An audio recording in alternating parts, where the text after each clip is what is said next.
procházku, aby tu měl. Má jídlo, vodu, všechno. Venčený je furt. A má, když tak vlastní chubu, která by ho pohlídala. Komedie zas. Ale tomu člověku, co tady na nás co na nás přátelství. Jsi skvělý. Všechno se změní. On to tady na nás pěkně nahrál. Jsi nejlepší chlap na světě. Já vím, lásko. Já už se musím k tobě začít chovat. Já jsem si to myslel, když říkal, nebojte, za chvilku přijde show. Já jsem si myslel, že něco chystá. Mně to nejde udělat. Přihlásit musíš. No, to musím pod tvým e-mailem. Ne?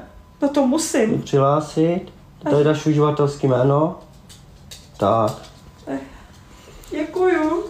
No to si nemusím. Ona to chtěla, že on... Počkej, to máš propojení se svým telefonem, to nepůjde. Jo. Ona to chtěla, víš? Pejsek tam je? Jo, je tady To jsem chtěla. Koušku. To jsem chtěla.